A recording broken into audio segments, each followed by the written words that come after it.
What's up, guys? Alex back at you. Welcome back to another episode of Let's Look At. Today in Let Us Look At, this is the new version of the BT Empire Rip Clip. So the old version was very large, very tall. It was exactly literally the innards of a Halo on the inside. The current Halo 2 model from Empire.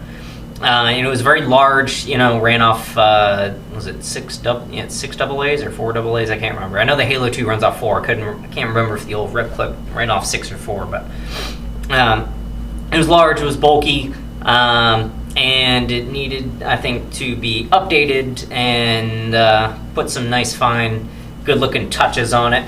And this is what they came out with. They actually came out with this at Extravaganza. I know, something like this definitely probably didn't get a whole lot of media spotlight attention. But I wanted to take a look at it and make the top super shiny there. I wanted to go ahead and take a look at it because this new low pro ultra lightweight design is pretty sweet, and it's a good way to if you're really into that Woods Ball Milsim scenario type of stuff and you run a BT marker.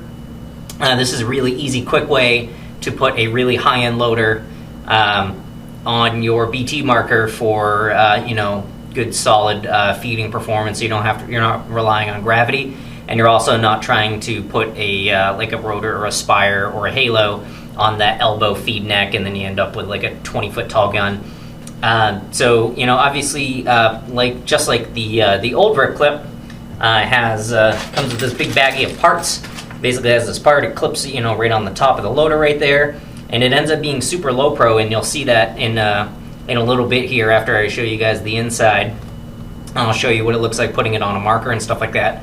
But it is really, really cool. I really like it. It doesn't weigh too terribly much. I think, do I have my scale here?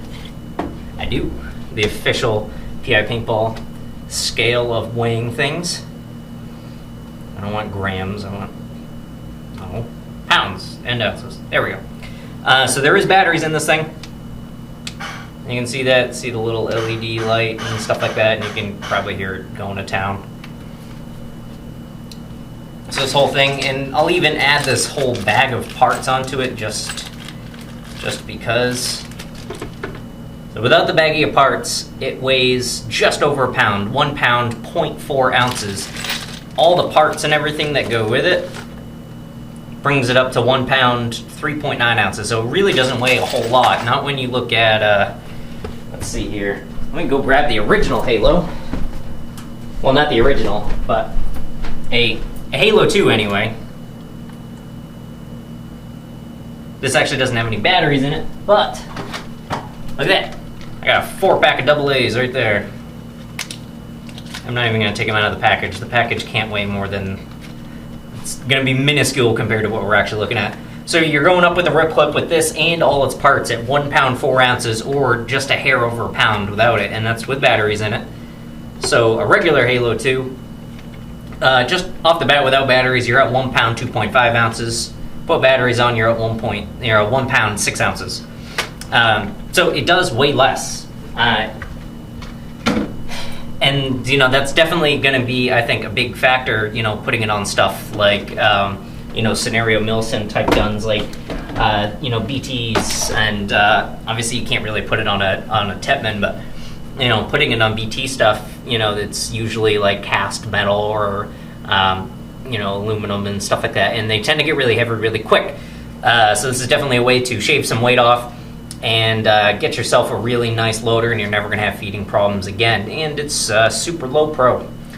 So let's go ahead and bring the camera in. I'll show you guys what's on the inside of this thing and how it works, and then we'll bring the camera back out and I'll show you what it's like to put it on a gun.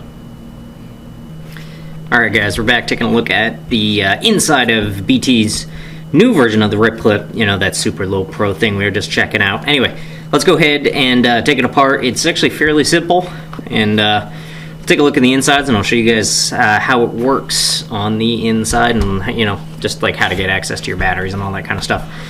So here you go. You don't need to open the lid or anything like that. You're going to start off in the back. Excuse me. In the back, you'll see this big clear tab right here, It's a button that unlocks it, so you can like push it and then open it up, kind of like a little back button on like a rotor or a spire or anything like that. But I am going to warn you, this button, it's very, very, very stiff. So you might have to work at it for a little bit. See if I can do it like first try here. Oh, there we go. And then it's just a tab in the front, so it just pulls out and back. So you can see it just slides through into that tab. So there's that tab on the front of the shell right there. And this is that clear acrylic tab that you saw in the back. You can see it's very stiff plastic. So that's how you pop that off. It's now toolless.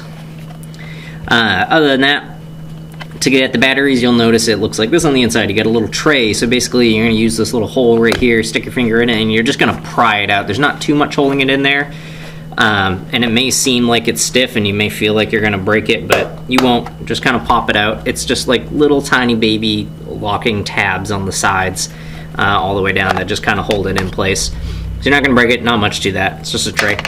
So there's your batteries and the insides and everything like that. Runs off 2 9-volts, and I accidentally just turned it on. Calm down. It runs off 2 9-volts right there. It's attached to one big double 9-volt lead, which is kind of fun. So you just pop those in, and they just seat right there, and that's pretty much it. That's how you get on the inside and change your batteries and stuff like that. And I just wanted to show you guys like quickly, like, you know, how it works and what's going on the inside. It's anti-jam features and all that kind of fun stuff. So this whole little tab right here is like spring loaded. It's kind of fun. Show you guys. You turn it on. Push and hold till it goes green, then you can let go. So on the first shot, it is still Empire Reloader technology, so it is sound based. So give it a tap, it'll start going like that. And it works off tension, so it'll stop. You can hear that spring kind of wind up because it's holding that tension, so it's not going to force paint in there. And it'll stop, and then, you know, the next time it'll come on.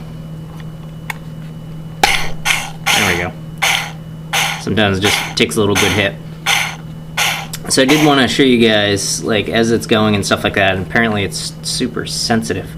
What happens when the anti-jam feature, when you actually just push the button once, it actually kind of does like a forward, back, and then forward, using that spring tension to get rid of anything that might be jamming up the ball stack there. So you can kind of see that. Push it again, and push it again.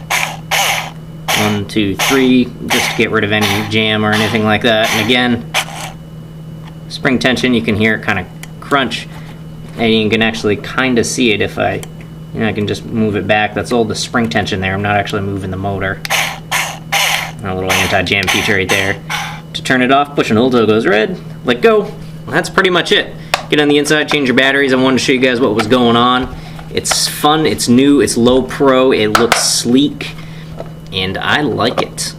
And in a minute here, we'll zoom back out, and I will show you how to put this on any of your BT markers. So let's go ahead and bring the camera back out, and I'll show you guys what's going on.